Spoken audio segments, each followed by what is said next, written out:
Hello, everyone, and happy Monday or happy Tuesday, depending on where you are in the world. Welcome to USA Global TV and Business Talk Radio. I'm Dr. JACALYN KERBECK, and our show today is Leadership of the Heart. Joining me this and every week is my co-host and a big part of our platform here at USA Global TV. Her name is MARISKA Duprier, and not only is she a co-host of this show, she is one of our expert presenters on our Talking Heads show. She's also on our Talking Heads expert panel, and she's an elevated listener on our listening team. What does all this mean? It means you need to get to know her because she's a person of high integrity who really listens authentically at a very high level. When she's not here on our platform, she is a transformation and leadership coach. She's my personal and business coach and my personal friend. Let's welcome her to the show. Hello, how are you today? I'm fine, thank you. How are you, and how is it on Tuesday? Well, Tuesday's looking really great, so you should have an enjoyable Tuesday once you get to yours. Yay! And I do know that my Monday went off with, well, some hitches, as Mondays has a tendency to do sometimes. And of course, today I have the honors to actually introduce us to our guest. Fantastic. I'm looking forward to meeting Ryan the Lion. And before we bring him out, I would love to spotlight you and for you to share with our audience, especially people who are joining us for the first time. I gave you an introduction, but I'd love you to expound upon that and just let people know who you are and how they can contact you. Okay, so for those of you that is watching or listening for the very first time, I'm MARISKA Duprier, and I'm in New Zealand. Dr. JACALYN loves saying that. And I'm a leadership and transformation coach. So I normally work with people that moves from a specialization into leadership or within leadership going a little bit higher up. And I really enjoy the space around transitioning and transforming, because this is some of the areas where we need to relook at our identities and the things that we believe for ourselves that might not necessarily be serving us. So this is some of the areas where I work. And of course, within the listening community, as Dr. JACALYN mentioned, I'm part of the Elevated Listeners.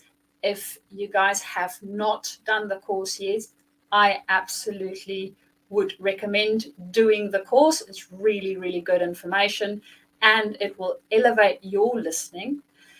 And of course, I have a Talking Head segment too. So if you want to catch me for my Talking Heads, and we're talking about feedback this week, you can catch me on Wednesday at 5 o'clock Eastern time, or that would be Thursday, 9 a.m. New Zealand time. Thank you, MARISKA. Fantastic. I want to say hello to Adam joining us from the UK. Always nice to have you with us. And also Deborah Wilson. Ooh. That's my sister. Yay! Watching on the big screen, I assume. Beautiful. Okay, our show today is about heart-centric leadership, and we're going to be talking about some topics that we haven't actually talked about on the platform yet. So, MARISKA, I'm going to give you the honors of introducing our guest today. Thank you very much. So, I've known Ryan. We actually met at one of his events. So, Ryan brings tech people especially together in New Zealand for quiet little yarns. That's a space where we can mingle and interact with one another without selling your business. And Ryan will most probably tell us a little bit more about that. So that's where we met. And of course, one of Ryan's superpowers is he has a tendency to remember everybody's names that he meets in person. I'm not sure about the virtual platform, whether it also works the same way, but I do know that when you go to one of his events, he really makes an effort to remember your name, and he's got a few interesting ways of doing that. And later during the event, he actually goes around and says everybody's name that is at the event, introducing them.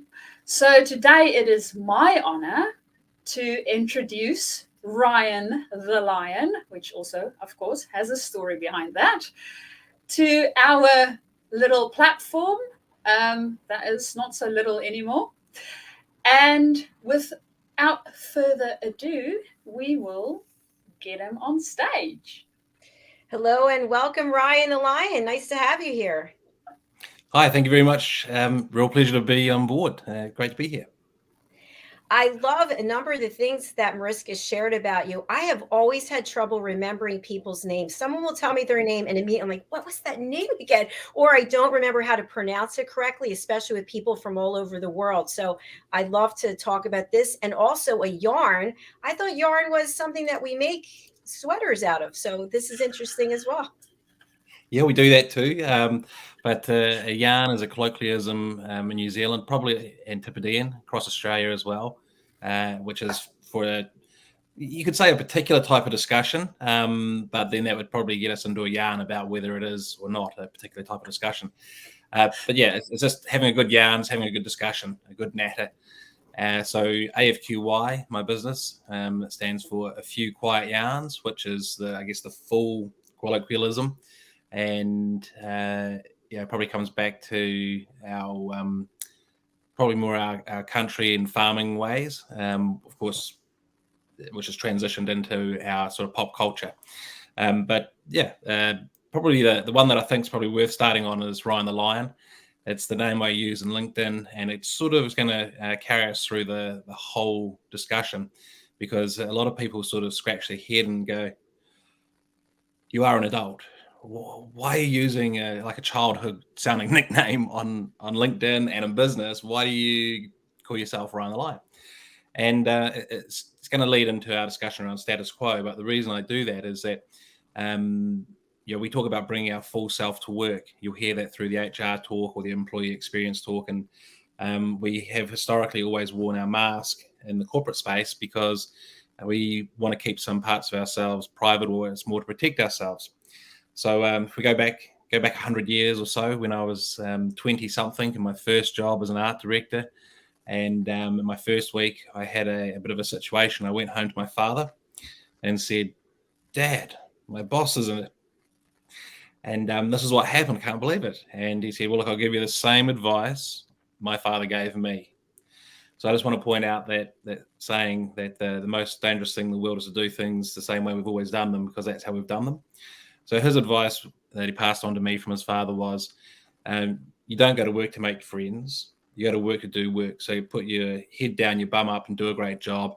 And don't share anything about your personal life with people at work, because they'll use it against you. And I was just like, that's crazy. What a horrible world. Why is it that way? And why can't we expect to go and make friends? Because we spend most of our waking life at work, or at least we used to, under the old 9 to 5 days a week. So count up the hours, you'll find that most of our waking life will be spent at work. And I was like, that's crazy. How can you spend most of your waking life acting like a robot or a battery hen? And but as it happened, one of my teammates used personal information about me to stop me getting the promotion so that they could get the promotion. And hence I had my first lesson of the rat race. And you can see there, by using my nickname, which if you think about it, we all have a nickname in sports, we all have a nickname in our family, we have a nickname in all these different places. And it's all part of fun. It's part of the relationship and how you connect and bond and have belonging. However, when we get to work, as I put my hands up to signify, we'll have this mask where we put on this very conservative, limited version of ourselves, so that we keep our sort of lives separated. So finding that happy mix where you're sharing the good, the probably the right amount, I'll say, and it's hard to say where is that line, but it's certainly a long way further away from when I was 20 years old and got told, don't share your personal life, it'll get used against you. So hopefully that gives a nice little intro into Ryan the Lion and what we're going to talk about today, or at least it will dovetail into it. Fantastic. Thank you for sharing that. I do want to say hello to Mike McFadden, Judith Fish, and Juanita Foreman. Thanks so much for watching. If you guys want to put a comment as we go through the show, we'd love to hear from you. So, Ryan, thank you for sharing that personal story, by the way, because that does happen to so many of us where someone we work with uses information that we shared from a heart-centric place. Maybe we're having a tough day, or we've got something major going on in our lives. We are at work all the time. And so we feel close to someone and then they use it against us. How did you react toward that person? So I didn't know how to react. I was really pissed off, as you probably can expect. And they were my colleague, and I just thought it was really underhand. It was really dirty, and I was really disappointed. So it basically ended our relationship beyond the transactional working relationship. So I did what I had to do to work with it, but that was it. And in some ways, you sort of might think, well, they're a bit of a small-minded person. You haven't lost much there. But of course, that then affects the group dynamics, because some people were long-term friends because she'd been in the business for a long time. I was just new, and then other people were my friends. So there was these natural different changes in the group dynamics of basically who would hang out with me and who would hang out with her. And as you can imagine, it can stem into other areas. Whereas we all could have been there enjoying our time in harmony together, supporting each other and supporting everyone's growth, whether you were the new kid on the block and doing really well and earning a promotion, or whether you were the more experienced person on the block who would earn their promotion into their area in due course. But so I just found it was a bit sad, really, but it's prolific, and that's because while we're humans, we're people, we're actually also animals, which is what a lot of people forget. And no, that's not why I call myself Ryan the Lion. I was going to ask that. It just so happens. But yeah, so with the networking event that Mariska talked about, when I go through and introduce everybody, it makes them feel special, makes them feel welcome, makes them feel part of it and belong to it, and also equal to everybody else, because our full saying is meet the person, not the suit. So it doesn't matter what your title is, what your experience is, what your background is. What matters is, are you a good person? So you can't ask what a person does at our event until the third question. And I've actually been thinking about just removing it altogether, but we all do come there for the context of business. So I think it's nice that you get there, and what our premise is that you get to meet the person first. So I joke, are the first questions, are you into ballet or are you into rugby? Are you into cross stitch or are you into motocross? What do you do on the weekend? Like, it's some pretty simple questions that are like icebreakers and ways for people to connect. And you might be into your ballet and I might be into my rugby, but because we're so passionately into it, then our connection is based on our passion for our respective things that we do, even if they are worlds apart or very different. And hence, one of the jokes is, you can't ask what a person does, but you can ask about the kids, the cat, and the dog. So there's one guy who will famously walk up to everybody and just say, I've got two cats, and start pulling out photos of his cats. And he looks probably a bit like me, a big burly bloke, whatever. And the stories of how people have connected after that, the serendipity and the joy. And then further into the conversation, 5 or 10 minutes, it's like, oh yeah, so what do you do? And there have been amazing connections that have led to amazing working relationships off the back of this. It's been running for 14 years now. And some of the amazing relationships are still there. I see people engaging through LinkedIn. And I think, I remember introducing you to at an event probably about 10 years ago. So it's has a really positive effect, I believe. And yeah, that's how Mariska and I met. I was going to say, it obviously had a positive effect on her, because she's still connected with you and she brought you here today. Mariska? Yes, and it actually reminds me, Dr. JACALYN, of you, because you do exactly the same thing in your community, connecting different people and having different people working together and seeing those relationships thrive. So in my mind, you are both leaders in that space of interconnectivity and helping us to create something that we would not have created if we never met other people. Well, thank you for sharing that. I appreciate it. And Ryan, to that point, I know there are many communities or industries where people are sort of like vultures and they just want to attack the competitor or anybody who's within their space. And there are other communities I've learned, like the author community, where people really come together and support one another. And it sounds like you and I have a similar interest in really helping people collaborate and network. What have you found with people who are against, collaboration? Don't give my information to anyone. I don't want to be introduced to anyone. There are people like that out there. So how do you deal with that? They don't tend to come to a few quiet yarns, and so the whole promotion of each event really sets the scene before you would even come to one, because the whole campaign is built around getting to know the partners as a first step, and through the engagement around the social media especially, everyone knows who's coming, everyone knows, and we do a range of videos of the event to share the story so people will get a really good idea. I haven't really had that problem, but if I shape it up another way, I get people coming who are introverted and naturally, I guess, I can't say naturally shy, but I used to be shy as a kid. I used to stand behind my parents up until about the age of 12 or 13. It's something that you can change if you want to, I guess, is the ultimate.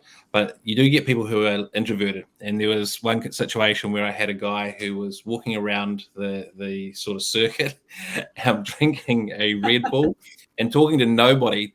And I'd noticed and I was like, I better go and talk to him. And just as I thought that, someone came up and said, Ryan, who's the weirdo doing laps drinking a Red Bull? And he had the stereotypical glasses. He had his hair parted with a huge amount of gel. He looked like one of those TV characters. And I said, yeah, look, I've noticed. I'm going to go and say good day to him. So I knew him. So I went and spoke to him. And he was the lead solution architect for one of the big telcos here. And I knew that there was another solution architect from another telco. So I grabbed the guy who's walking around the circle, said, hey, how you going? Blah, blah, blah. Hey, why don't I introduce you to so-and-so? So I just took him over and started a conversation about a public project. So it wasn't that I was sharing anyone's internal sort of work secrets, but just got them talking about their passion, which is solution architecture and technology. Mm-hmm. And these two just started geeking out, as I'd say. And I was just like, okay, I'll see you later. The next thing, another person joined the conversation because they overheard it. Another person. The next thing, this person who was walking around not talking to anybody was holding court with about 10 technical people, all talking about the in-depth tech. So it wasn't about sales because they are actually the people that deliver the work. So it wasn't about sales. It wasn't an issue in that sense. It was just a really cool geek out session that they all really enjoyed. And at the end of it, the guy came up to me and said, oh, wow, I didn't know how to start a conversation, but once you got me started, we couldn't stop. I was like, perfect. So yeah, they connected. He happened to be, the last big point here is that he happened to be what I call a new Kiwi or an immigrant. And he didn't really have any friends or anybody outside of work or any connections. And these people all from different companies, but all had that passion of solution and architecture as what they do. So he managed to convert a few of those people into friends and was now feeling a lot more comfortable and a lot more welcome and had some things and people to do outside of work. So he settled into New Zealand and had a really good time as a result. And it's one of our big advocates, as you might imagine, for AFQY as a result. Wow. I can just picture the guy walking around with the Red Bull. I know myself, when I was in my corporate career, I've always been terrified to go to networking functions. Just as soon as you walk in the door, I'm kind of like, what do I do? But then as I get further into the room and I realize that other people feel that way, and most people are open to talking to, then it's sort of like, I stop sweating, my heart stops racing. Mariska, do you ever feel like that? I think especially with networking events. So I know normally most people think I am quite extroverted, although I am not. I have a bit of a balance, but I do enjoy quiet space, and especially in networking events, I find that's one of the areas where it works on my nerves most. So for me to go to a networking event, one, I don't do them often, and two, before I go, I need to sort of psych myself up enough to actually put myself out there. And I have a tendency to arrive really early, because I have found if I arrive really early, I can sort of, as the people are coming into the door, sort of go, hey, and then they feel comfortable and they can come to me, instead of me going into a room full of people and sort of going, okay, I don't know what to do.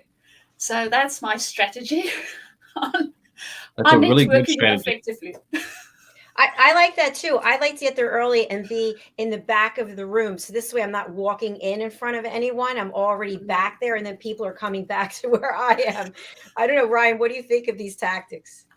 They're really good. They're actually what I coach in my networking course. Naturally, I get asked to do networking training. So train large groups, whether they're industry organisations like Engineering New Zealand. So trained all of them, or Microsoft New Zealand did a series for them as well.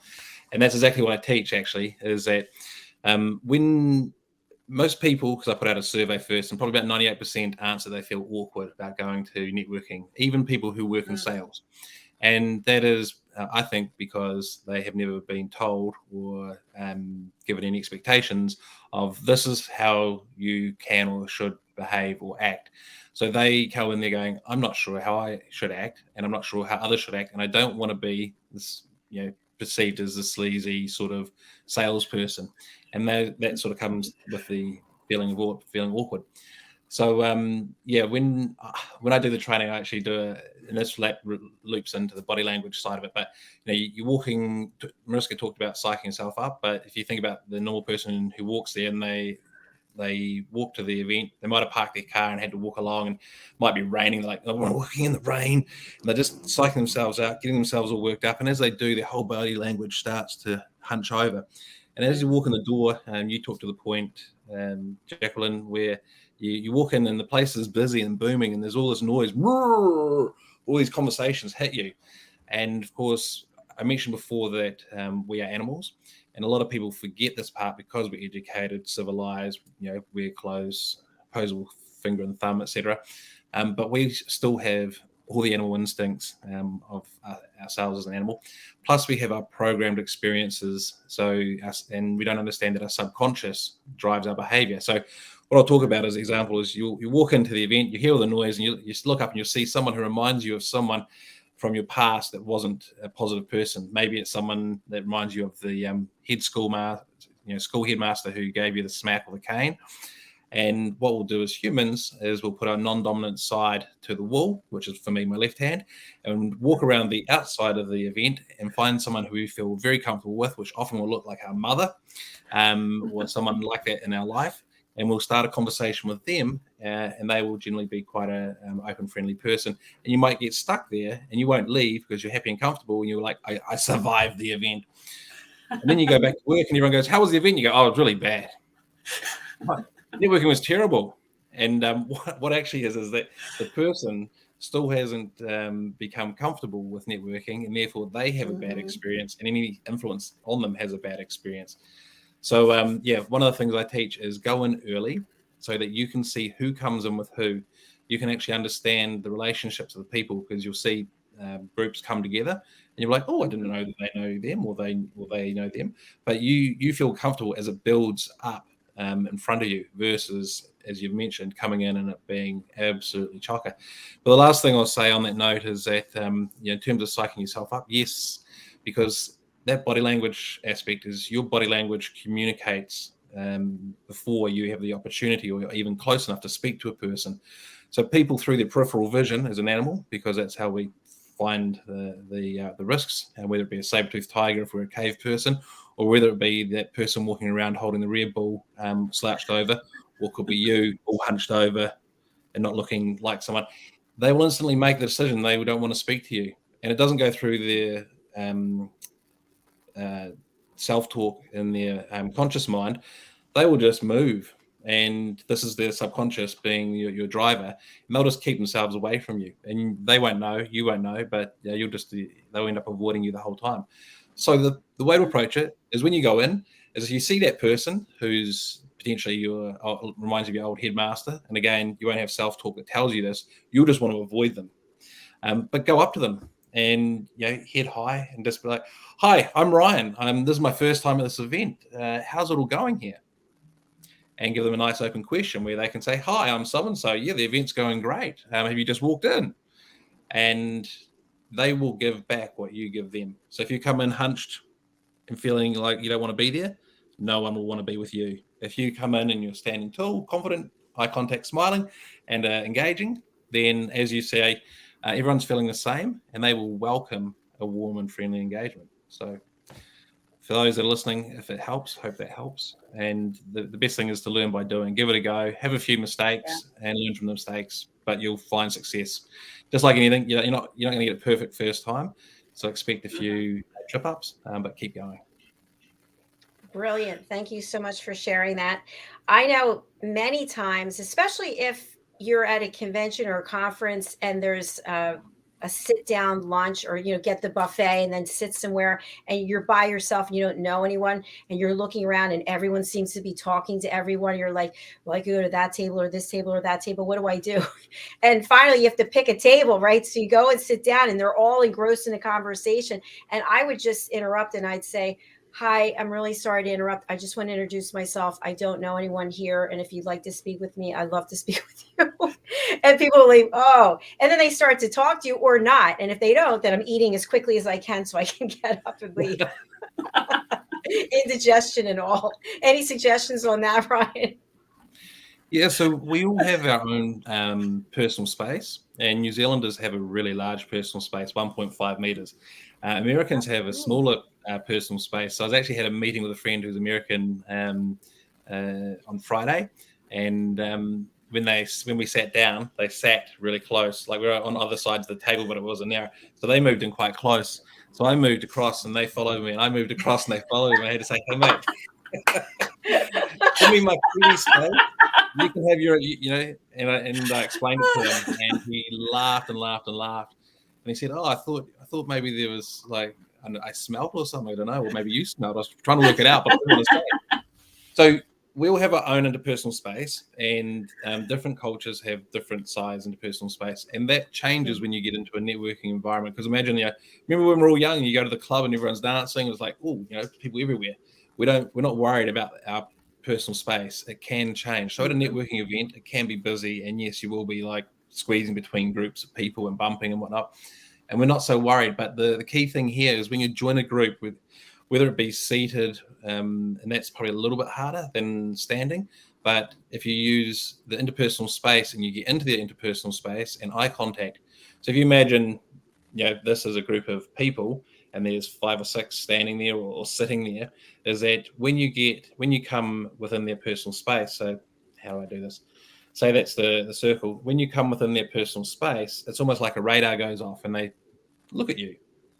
So at that point, when they look at you or look up, that's when you give them what I call the Kiwi hello or a smile, and they will react to your smile and give you a smile back. So you imagine, and this is why I'm trying to use a circle, is that if you're on this side, the person sitting here facing you is the one that's going to see you. And when they smile at you, the ones that are looking at them, which is the other side, right in front of you. So imagine this is the back of the circle where you're standing here. This person here smiles. These people will turn to see who it is, and that's your opening to come in. So does that make sense? It's a bit awkward to people, but yeah. So if you're on one side of a group, you're looking at the person on the other side. But when you have that engagement, that was the body language that everyone else's peripheral vision will pick up, and they'll be like, "Oh, there's someone behind us." So when they open up, that's when I'd say jump in there and just say, "Oh, hi." Say it's very similar. I'd just say, "Hi, I was just wondering if it's okay to join you here for the event as well, and not here with anyone. Would you mind if I join your group?" And then I would, I'm sure they'll say yes. never seen them say no. But when you do, then take the lead of the group. So if they're all talking and they go back to the story, then just jump in and listen. And be cognizant that everyone else who's already sitting there has been listening to the full story, and they already have things that they want to say. So to be polite, don't jump in to be the next person into the conversation. Other people already are in the queue, and this is social capital, right? Well, so first of all, it's social etiquette, but to earn social capital, don't be the rude person that jumps in and jumps on top of the conversation. Let it, come to its conclusion, and then add your thoughts as the last person to the conversation. That would be my advice.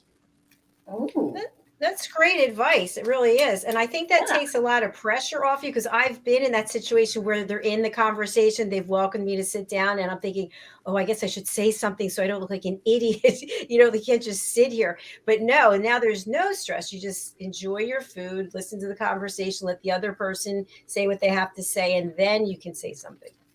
Yeah. And as I say, take their lead. So if they actually turn around and go, oh, hi, Ryan. Oh, hi, I'm so-and-so. And you go, oh, hi, I'm Ryan. And then everyone in the group introduces themselves, then follow the lead. I sometimes will say, hey, look, just carry on the conversation. I'll say, we'll be able to say hello in a minute. And finish that bit first, but if they all introduce themselves, then you introduce each other, right? And then you go back to the conversation. If they just carry on, what I'll also do when the person who is speaking carries on speaking, is I'll just make eye contact with each person just to acknowledge them and give them a smile and whatnot. And it's, again, helping build that connection between you and them through body language, which, whether you're on the opposite side of the room or when you're being quiet in a group conversation, it's a way that you can communicate before you get the opportunity to use your words. Thank you. And I'm glad that you also shared earlier about that social distancing protocol, because I don't think we're aware of that as Americans per se. We have another show that's called The Power of Etiquette and Manners. And on Friday, we discussed the handshake.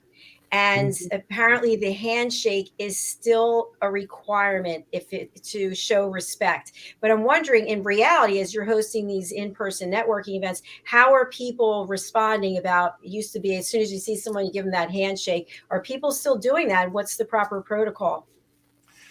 Yeah, so we're going back to our first in-person event in April, and we'll come across that very thing. And Kiwis by culture are pretty relaxed and laid back and accepting. So if someone says, sticks out the hand, the other person goes, oh, hey, I prefer to elbow bump or fist pump, then the other person's like, yeah, fine.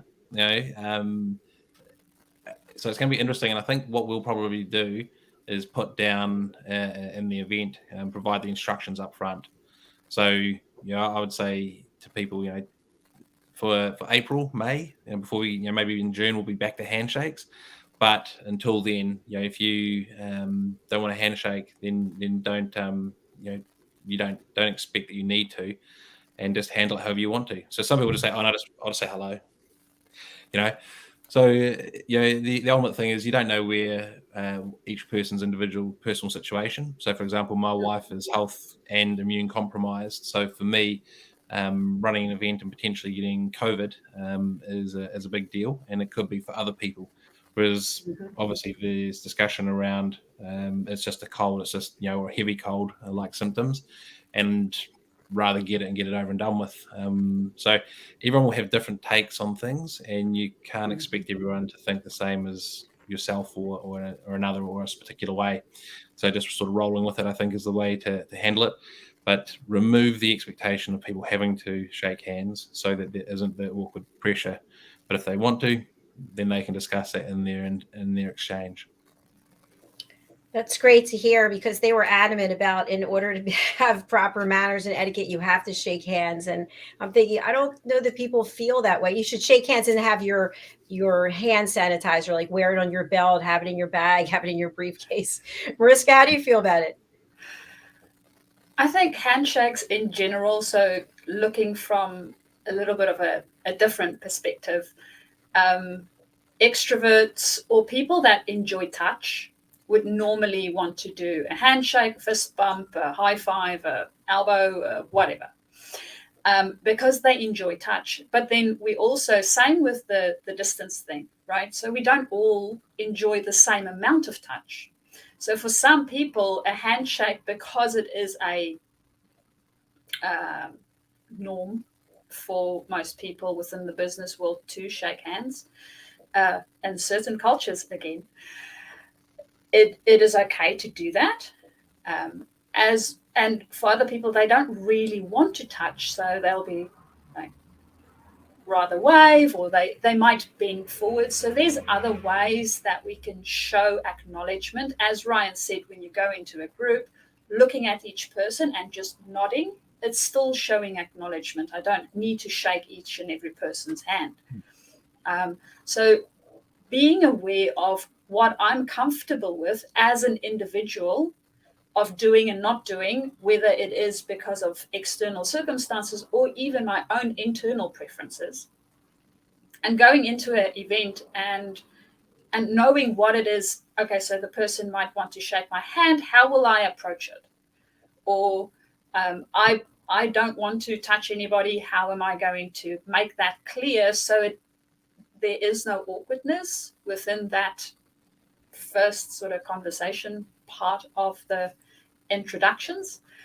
And having that clarity just helps us a little bit more when we go into a already fraught with nerves sort of situation when you're going into a network event and in person, which we haven't done in quite some time, right? So everybody's going to feel a little bit weird about having so many people around them, because the most people we've been seeing was in a supermarket when you go and get your groceries. So Yeah. Thank you. And Ryan, I think it's great that you're going to address that up front when you send out the information to people, because I just know myself, like I already would be stressed out. And now thinking that I'm going to have to shake hands with all these people. I'll just share a quick story.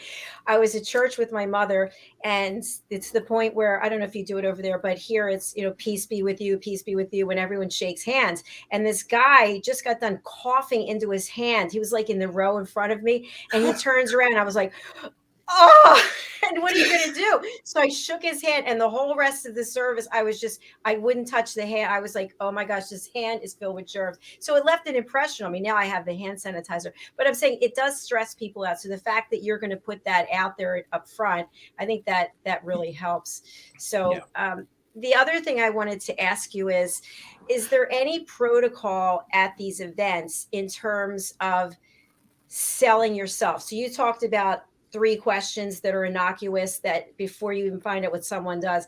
I've been to events where people come over, hey, are you are you looking for this or that? Or I sell this, I'm the best at that, I'm number 1 at that. I'm like, whoa. So those kinds of like aggressive people at networking functions, I want to stay away from them. What are your thoughts? So we red card people who sell. So from sports, if you do a major foul, you get red carded and you're off the field. So we've literally walked people out with a red card to a cheering crowd, and we've a range of one of the CIOs, Chief Information Officers from one of the ministries of New Zealand government, said, if I'm ever at an event where someone's getting red carded, can I please hold that red card and give them a good kick up the pants? And I said, yeah, sure, no problem. So we make that clear as well. And what we're trying to do is actually stop exactly that sort of thing you're talking about. And it goes back actually to the second or third, I think it was a third event. And one of the CIOs at the time, who was CIO of the biggest retail chain in New Zealand, and very well known, and some guy was showing him a thing on his iPad. You've got to do this, you got to do this, you got to do this, you got to do this. And he come to me, and the guy was talking to someone else, and he just quietly said in the corner, if you can excuse my French warning up front, I didn't fucking come here to be sold to. I came here to share experiences and network, which is what AFQY is about, or at least that's what it says. This guy is sticking a tablet in my nose trying to tell me what I should buy. Either you stop that, or I don't go, or else I leave and I don't come back. And of course, I'm like, this is one of the leading CIOs in the country. So I was like, yeah, no problem. They're not meant to be doing that. Hang on. So I go and I spoke to the guy who I knew personally. I said, mate, put away your pad. We're here to connect and share. That's what it's talking about. It says no selling. And he's like, no, I wouldn't come if I couldn't sell. And I said, well, it says no selling. So, you shouldn't have come if you wanted to sell. Oh, no, this is a networking event. You got to sell. And I said, no, you're out. And I said, so you can either turn around and walk out or I can take you out. And he looked at me and I said, I'm not kidding. I said, I'll put your arm up your back and I'll walk you out. I said, you're disrespecting the event. I've told you there's no selling from the start. I've asked you nicely. You've argued with me 3 times. That's it. I'm not having it anymore. And he went, what? So he walked out and we didn't talk for 2 years.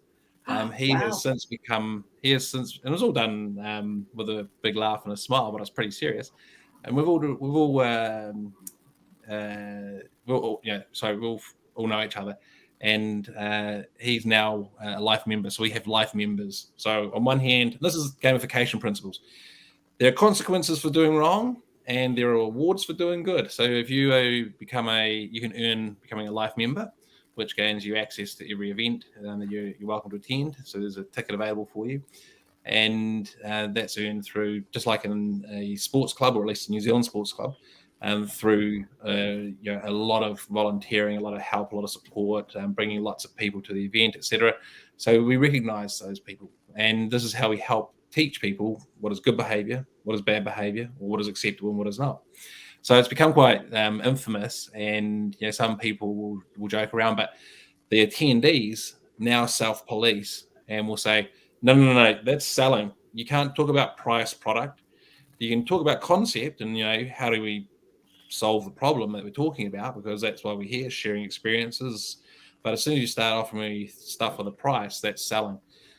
So they'll self-police it and warn the person and say, if you don't, I'll recard you myself. And that's because the CIOs, the end users, or we'll just call them the buyers, really appreciate the ability to have an authentic conversation that's real and genuine, not just about the work, but to meet the person. And then off the back of that, you can understand whether you get a good feel for them. And if you want to talk about work, so if you don't get a good feel for them, you're probably not going to raise the work conversation. If you do get a good feel, then you discover that, hey, this person has information that they can actually help answer my questions. You get into that discussion. And then they might say, and this is one of our other rules, is you can't give your card out. You can only ask for a card. So say the buyer goes, well, this is really amazing. I really need more information. Hey, look, give me your card. Let's meet next week. Then that's fine. But what it stops is the people that go, here's my card. Give me a call. Here's my card. Like I haven't seen it for years, but I did see it at another event. And I was just blown away. I was like, this guy walked around. So a group of circle of people were talking. And he completely interrupted everybody and say, oh, look, I got to go now. So I haven't spoken to you, but I'll give you my card. You give me a call. And yep, we do the da-da-da-da-da-da-da. And you just see all these people taking these cards, almost like holding it like it's something horrible and dirty. And they're like, so it's after he left, everyone sort of just turned around and put that on the table, and they put them all together on the same table. And everyone was just joking, like, who does that?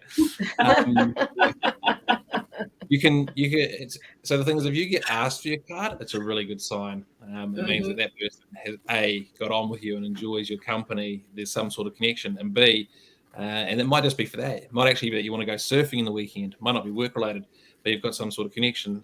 But yeah, they're more than likely, if you've solved their problem, then they're going to ask for your card because they really need to have that proper discussion out of the event.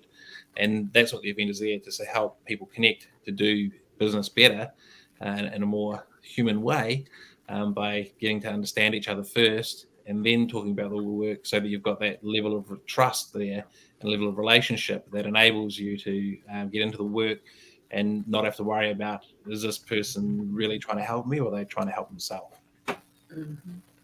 Yes, I thank you so much. I have like a sense of relief now thinking about the next event that I go to. I'm going to go a much calmer frame of mind.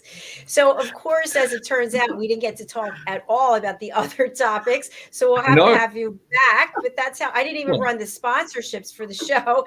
So it was a great conversation. And let's say thank you to the sponsors, because I know really well that nothing happens without the sponsors. So if I may interrupt you, my apologies for interrupting you, but if I may say, let's thank the sponsors, because without them, these shows don't happen, and we're really grateful for all sponsors. So if you'd like to, let's get them in there. We don't have time because the other show is coming right up, but I'm going to spotlight you. And if you can share with people who should reach out to you and what's the best way to get in touch with you. All right. Hey everybody, I'm Ryan the Lion, and if you'd like to get in touch with me, LinkedIn's my preferred way of communication. So just send me a personalized invite that details why you'd like to connect and what discussion you'd like to have. And the areas I'd like to talk about are around humanosity. That sounded a little bit fancy.